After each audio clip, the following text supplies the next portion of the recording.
In this lesson, I shall review some of my experiences with recreating this mock-up from Figma to HTML and CSS. For starters, this was a free mock-up from the Figma community, and on the surface level, it looked kind of like, oh, okay, simple design.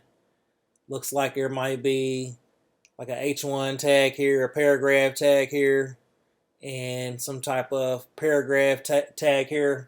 What was an issue with this particular design was on surface level, you may take it for granted.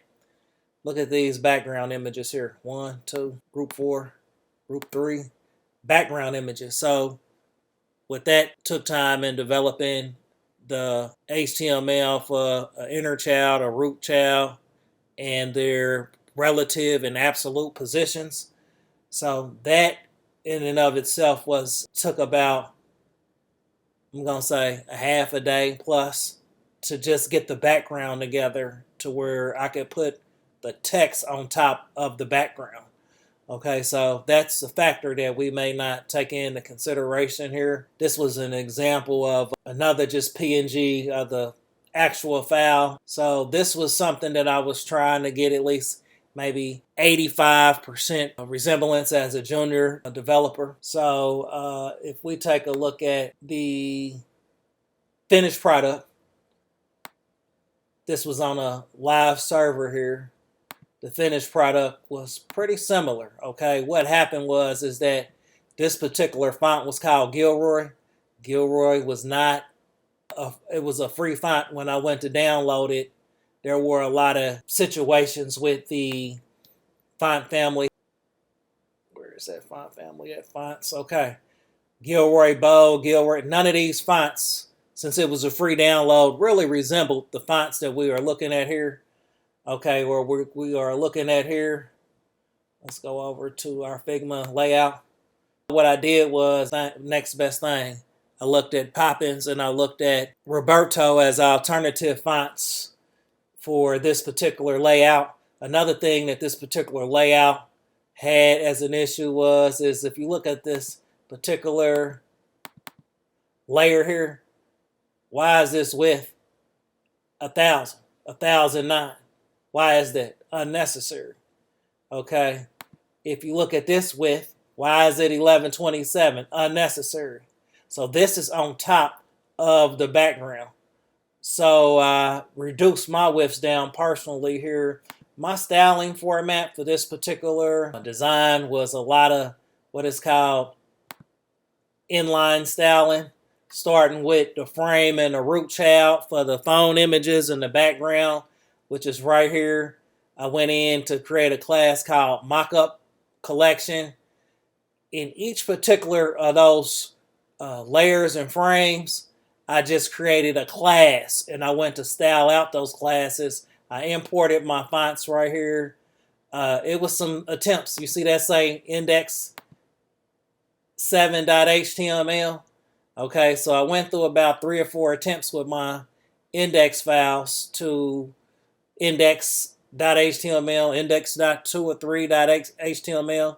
There go some of them right here. In terms of to get to the root product, I had to take an image and modify the phone image for this particular image here. I had to modify this image in Mac Markup tool. So it could have been done in Adobe. I'm not a graphic designer. I'm a junior developer in the making. Okay, but in terms of my styling process to get control of these layers and the classes that I created, some may not like this, but it was inline styling. Okay, left margin 85, padding 85. This left margin is all this area over here. It had margins over here. In some instances, I had a mixture. I had Poppins. Okay, for this big bold font right here, I had Poppins. Okay, for the text right here, a collection of 80. Let's see where that is. Right here, a collection of 80. I had Poppins with a weight of 200. In other instances here, I used Roberto. I looked at their logo. I swapped their logo out for mine, and that was a part of the process. So this process in dealing with these styles and the CSS wrestling with the the the frame root child and the root inner child. This right here was a real workout, and I took a lot of this context here from Free Code Camp and also W3 schools, and modifying the absolute position here, modifying, moving these particular images up and down over time, tweaking them until I was able to tweak them to the right position that look good for the final product.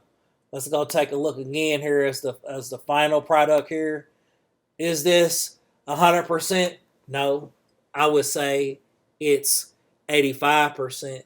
Is a person gonna have something to say about inline styling? They might, you know. But the next question is just being a part of a team and being able to make a contribution to the team and push that team forward.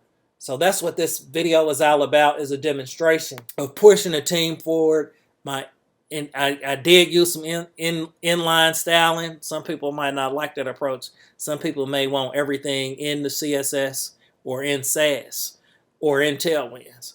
So for starters, I think that this is a good stopping point going forward. The next question is this a responsive mock-up to HTML design? The answer to that is no. That's in our next video. In our next video, what do you mean get an idea? Let's go in here to developer into responsive design mode.